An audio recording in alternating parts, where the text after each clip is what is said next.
Oh, wow, fellas. Wow. Game 7, Toronto, Boston. When you don't have a dog in the fight, it's just beautiful hockey to watch. It really is. Before we begin, hit that thumbs up button, subscribe, comment down below on your thoughts and opinions on this one. And this was amazing. I mean, this was a legit, beautiful Game 7. A ton of goals, lots of energy. Just fantastic hockey. So let's dissect this one a little bit. And then at the end, we will discuss the second round matchups in these playoffs. So, early on in this game, you have Toronto coming out on the power play and scoring a goal. It was tipped by Patrick Marleau, veteran guy on this team that's filled with young guns, and that's a big silencer of the crowd. Now, the first period was filled with goals because right after that, 2 minutes and 40 seconds later, you have the Bruins scoring on the power play as well to tie the game 1-1. And I mean, for the Toronto Maple Leafs to score the first goal, I mean, that's huge. You would think that would really shut down the mojo, especially the Boston Bruins are coming out hot. You know they are. So to score the first one was huge, but to allow one right after that on the power play,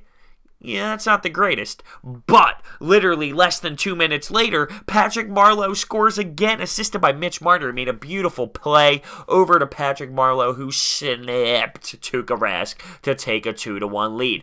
But the Boston Bruins scored two goals after that, still in the first period, to take a 3-2 lead going into the second. And what was huge was that last goal by Patrice Bergeron literally happened with about 40 seconds left in the first period, and that's a no-go. Ending the first period, being tied compared to being down 3-2 is a huge difference maker for this Toronto Maple Leafs club. But the Bruins did what they did, and it's 3-2 going into the second. But the Maple Leafs respond 2 minutes into the second period. They tie the game 3-3, and then Kapanen on a shorthanded goal. Ew. That goal was disgusting. It was disgusting. Breakaway. Who's your daddy? What's he do? Scores to take the lead 4-3. 4-3 going into the third period. Toronto would take that any day, am I right? Tuukka Rask looks a little bit shaky. Let's talk about 4 Boston Bruin goals in the third period. Torrey Krug scores 1 minute and 19 seconds in from a point shot to tie the hockey game. And then you have DeBrusk score. You have Pastrnak score.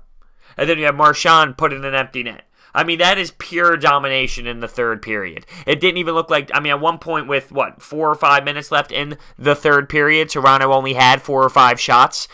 It was all Bruins. It was all Bruins in that third period. And realistically, the Bruins are a better team. I think Toronto's a fantastic team. Young guns, Kapanen, Austin Matthews, Mitch Marner, William Nylander. I mean, they have a great set of players and have a beautiful future. They really do. But when it comes down to it, you have more veteran leadership and veteran players on that Boston Bruins team that took it a little bit more.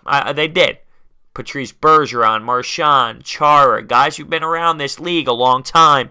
Even Torrey Krug. You know what I mean? They just have a little bit more experience, just a little bit. But this is good for the Toronto Maple Leafs to make it to 7, to experience this. It hurts. Mike Babcock getting interviewed after the game. I mean, it hurts. He knows it. But now we have the second round all set, fellas. Now, the Penguins are playing the Capitals, okay?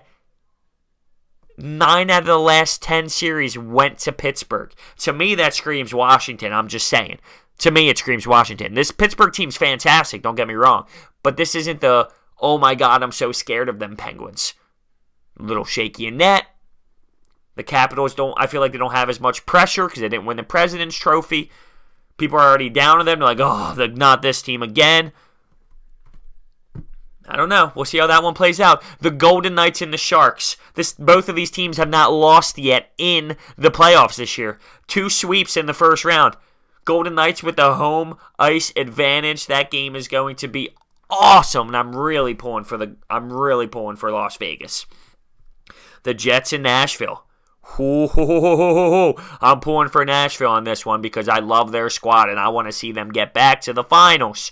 That's going to be a really intriguing series, though. It's going to be a close one. 6 games, 7 games. The Jets are not going to go out without an absolute dogfight. And after that, we have the Bruins and Lightning. And I'm just going to be honest with you. I think the Lightning might have a little bit more firepower than the Bruins. Now, that doesn't mean the Bruins can't win, but it does, it plays a factor. I think the Tampa Bay Lightning really made some moves late in the season to try and provide their best opportunity, picking up big-time defensemen, making moves with the Rangers. I just think that this team is super, super legit, and it's going to be a tough battle for the Boston Bruins, no doubt about it. But here we go, fellas. We're moving on to the second round of the playoffs. How beautiful is it? How beautiful is it, guys? It's unbelievable.